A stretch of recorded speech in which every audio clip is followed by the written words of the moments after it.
Happy Lord's Day sa atin lahat, and Pastor Jens back ang ating pag-usapan ngayon. Pakikinggan natin yung mga testimony po ng mga members natin sa church kung paano ko gumalaw ang Diyos, paano nagpagaling ang Diyos. Dahil kapatid, alalahanin po natin, He is the same yesterday, today, and forever. Kung siya po yung nanggamot noon, hanggang ngayon kaya niya po magpakamot. Kaya po yung testimony ng isang ina sa kanyang pakikinggan natin mamaya na ayaw niyang makonfine ng kanyang anak. Naniniwala siya sa panalangin lang magagamot ang kanyang anak. At isang kabataan mga kapatid, nung Friday, halos hindi makahinga, nahilo, nahimatay sa labas ang aking mahal na asawa, pinipintagan yung puso, halos wala nang pintig na, tumigil yung pintig ng puso, but the word in the name of Jesus, biglang nagmulat yung mata ng bata at nagulat siya, hindi alam yung nangyari. May kapangyarihan pa rin yung pangalan ni Jesus. Tara, pakinggan natin to. Nakaka-inspire, and don't forget to share para sa ganun mas maraming maniwala na ang Diyos na sinagsisilban natin ay buhay, hindi patay. Tara, panoorin natin to. Amen. Hallelujah. Good morning po sa ating lahat. Napakalamig. Amen. I am here again to testify ti kinaimbag kan kinamatalak ni Apo kakabsat iti biagmi. And I praise God, iti protection na kada kami, and iti provision namat lang kada kami, and iti healing ni Elijah kakabsat. Last week, hindi kami naka-attend ng Sunday dahil nagkasakit po siya.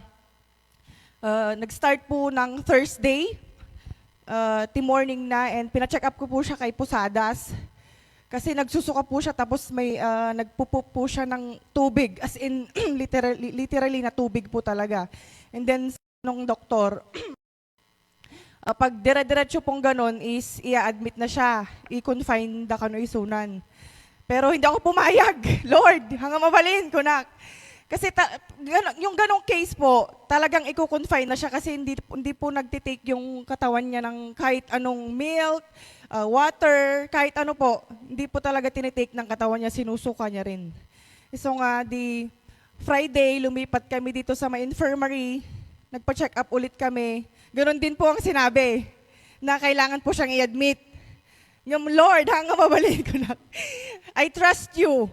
Kunak ni Apo. And then Friday, ganon na naman, bumalik na naman kami hanggang Saturday, Sunday. Araw-araw po yan. Dito po kami sa infirmary lagi. Tapos, I praise God kasi Sunday, afternoon, afternoon. After po ng nila pastor sa pabahay, nagdiretso po sila sa bahay, and then po si Elijah. And I praise God po, kinabigatan awanan, biglang boom. Biglang wala na po yung niya. Biglang wala na po yung pagsusuka niya. And as in, makita yun lang kumaidi, as in talagang sukang-suka siya. Sukang-suka. As in, wala siyang tinitake, pati yung yung milk ko po. Hindi po niya tinitake yun.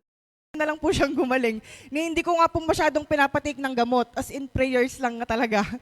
Prayers lang po talaga. And then, yun nga po, pumunta po sila pastor sa bahay, then pinag-pray po nila. Kinabigatan, Monday, okay na po siya. And madaydayaw ni Apo launay, tikinaimbag na. Amen? Hallelujah. Glory to God. Sino pa po?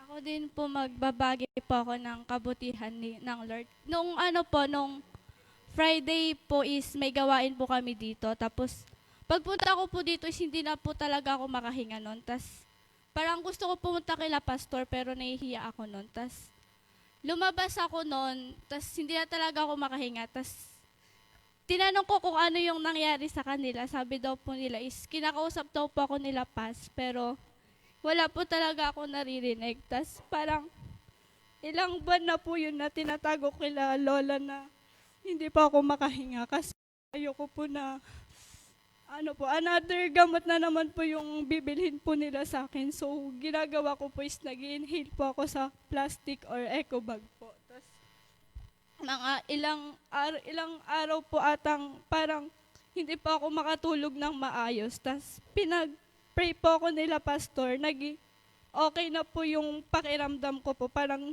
hindi na po sumisigip yung dibdib ko pag humihinga po ako. And then, pinapasalamat ko din po is yung pagpo-provide po ni God sa baon po namin. Hindi niya po kami nahayaan na pumasok po na walang baon. May nagpo-provide po na kaklase ko po minsan. Binibigyan niya po ako kahit di ko po sabihin siya po yung nagpro-provide. So, naniniwala po talaga ako sa sinabi nila pas na may taong ginagamit si Lord para i-bless ka po. Yun lang po. To God be all the glory po.